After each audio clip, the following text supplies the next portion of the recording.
नमस्कार साथियों, लाइब्रेरियन की प्रिपरेशन करने वाले अभ्यर्थियों के लिए खास खुशखबरी यह है।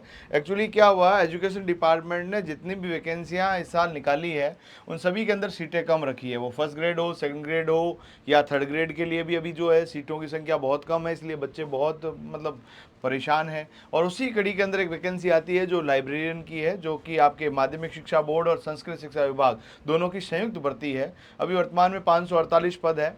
अब इसके पदों की संख्या कितनी बढ़ सकती है, क्या इसमें डबल कर सकते हैं सीटें या आधी बढ़ा सकते हैं, अभी वर्तमान की क्या कानूनी बाधाएं हैं जिनके माध्यम से नहीं बढ़ सकती है, और एग्ज़ाम डेट में बदलाव होगा या यही रहेगी, इन सभी के बारे में बात करेंगे। वीडियो को अंत तक देखिएगा।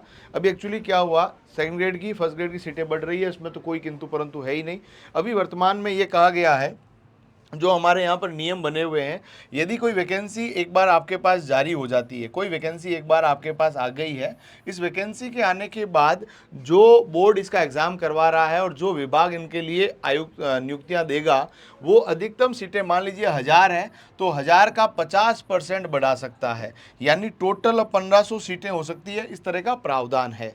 अब इसमें जो है कहा जा रहा है कि लाइब्रेरियन के अंदर जब डीपीसी हो रही है तो बहुत ज़्यादा मात्रा में 600-700 के आसपास सीटें खाली हैं, और सरकार चाह रही है कि इसमें 350 से 400 पदों के ऊपर वृद्धि हो, यानी करीबन करीबन ये वैकेंसी जाकर 1000 पे अटकती है। तब यहाँ पर आपके जो उपेंद्र यादव है, जो चुनाव तो जरूर हार गए, पहले बेरोजगारों के नेता थे, अखंड बेरोजगार नेता ही आप इनको कह सकते हैं, इन्होंने यहाँ पर लिखा है माननीय मुख्यमंत्री और शिक्षा मंत्री से मुलाकात करके लगातार भर्तियों में युवाओं के पद बढ़ाने की मांग रखी है।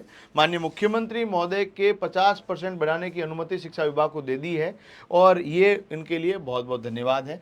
यानी कि अपने पास 50% को भी अपन लोग देख के चलें, 548 का 50% भी आप करेंगे तो आप लोग यहाँ पर देखिए कितनी सीटें बढ़ रही है। और यदि यहाँ पर 50% को भी करेंगे तो 274 सीटें बढ़ रही है। 548 का यदि हम लोग करेंगे 274, और 274 में 548 तो पहले से ही है, इन दोनों सीटों को भी आप लोग जोड़ लेंगे तो भी करीबन 822 सीटें हो जाएगी। कितनी सीटें हो जाएगी? 822 सीटें हो जाएगी, यानी इतिहास की सबसे बड़ी भर्ती हो जाएगी लाइब्रेरियन के लिए।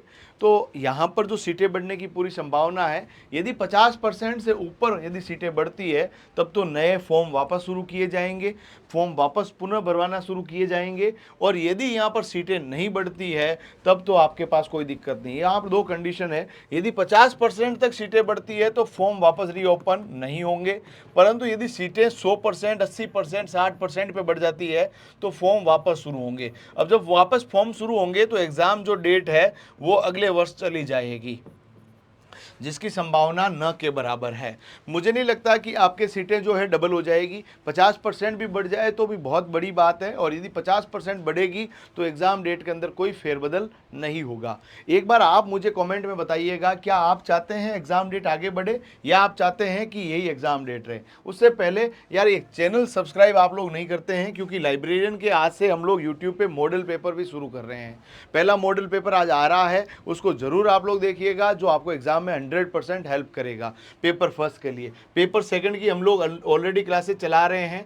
अब देखिएगा यहाँ पर ये भी देखो, थोड़ा सा मामला ये भी देख लीजिएगा, 100% पद बढ़ाने के लिए नियमों का संशोधन होना जरूरी है। 100% का अभी अधिकार नहीं है, यदि 100% बढ़ेगी तो नई विज्ञप्ति जारी होकर ही पुनः होगा। जैसे अभी आपको पता, पटवारी के अंदर फॉर्म वापस शुरू होंगे, क्योंकि सीटें और ज़्यादा बढ़ गई है, सीटें ज़्यादा बढ़ गई है तो वापस फॉर्म शुरू करना पड़ेगा। सेम कहानी ग्राम सेवक में भी दोहराई गई है, ग्राम विकास अधिकारी के अंदर भी। और इन्होंने कह दिया है कि व्याख्याता, वरिष्ठ अध्यापक और लाइब्रेरियन भर्ती के अंदर जो सीटें हैं 50%, यानी करीबन 2550 पद और बढ़ाए जाएंगे। और शिक्षक भर्ती के अंदर तृतीय श्रेणी शिक्षक है, उसकी सीटें बढ़ेगी, यानी यहाँ पर आपके लाइब्रेरियन की सीटें करीबन 800 के आसपास जा सकती है। 822 सीटें अपना आप में बहुत बड़ी वैकेंसी है।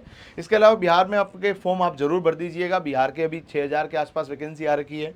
अब मेरा साथियों आपसे सवाल यही है, हम लोग इसके लिए आपके जोधपुर राजस्थान में राजस्थान की सबसे पहली ऑफलाइन टेस्ट सीरीज शुरू करना चाह रहे हैं, ऑफलाइन टेस्ट सीरीज शुरू करना चाह रहे हैं। और जो आपके पास पेपर फर्स्ट एंड सेकंड, साथियों हमारी जो मॉडल पेपर की पुस्तक भी आने वाली है, जो पेपर फर्स्ट एंड सेकंड के 10 मॉडल पेपर आपके लिए उपलब्ध रहेंगे, जो राजस्थान की हर दुकान पे रहेंगे। और पेपर फर्स्ट और पेपर सेकंड के लिए हम लोग जो है आपके लिए शानदार तरीके की क्या जारी करना चाह रहे हैं, ऑफलाइन टेस्ट सीरीज। अब आप मुझे बताइए, क्या आप इसके लिए इच्छुक हैं या नहीं है? कमेंट बॉक्स में आपके जो विचार आमंत्रित हैं। सीटें बढ़ने वाली है, आप चाहते हैं एग्जाम डेट आगे बढ़े या यही एग्जाम डेट रहनी चाहिए? मेरा पर्सनल ओपिनियन है कि एग्जाम डेट आगे नहीं बढ़नी चाहिए, क्योंकि बच्चे लंबे समय से तैयारी कर रहे हैं और जो तैयारी नहीं कर रहे होंगे वो मुझे ज़रूर गालियाँ देंगे। खैर, मेरे सोचने से और मेरे मतलब ओपिनियन देने से चीज़ें नहीं बदल सकती, आप सब जानते हैं। सब व्यक्ति का अपना अपना ओपिनियन होता है। आप ज़रूर बताइएगा कि आप क्या चाहते हैं। ऑफलाइन टेस्ट सीरीज़ के लिए आप आमंत्रित है, आप सबके विचार आमंत्रित है। हम लोग इसमें टॉपिक वाइज टेस्ट पहले लेंगे, उसके बाद मॉक टेस्ट लेंगे और 10 मई से इसको शुरू करने का, हम माफ़ कीजिए 10 जून से इसको शुरू करने का प्लान कर रहे हैं। करीबन ये जो टेस्ट सीरीज रहेगी वो 40 दिनों तक चलेगी और 40 दिनों के अंदर हम लोग बहुत बड़ी संख्या के अंदर टेस्ट लेने का पूरा प्लान कर रहे हैं। और वो आप लोगों का कमेंट में आप सबका विचार चाहूँगा और आप सब लोगों का सपोर्ट मिले। वीडियो को ज़्यादा से ज़्यादा शेयर कीजिएगा और अपने दोस्तों तक भी बांटने का पूरा प्रयास करेंगे। आप सभी को शुभकामना कि आप लाइब्रेरियन बनने वाले हैं। और हाँ, आज से मॉडल पेपर शुरू हो रहे हैं, उसको भी ज़रूर चेकआउट कीजिएगा। धन्यवाद।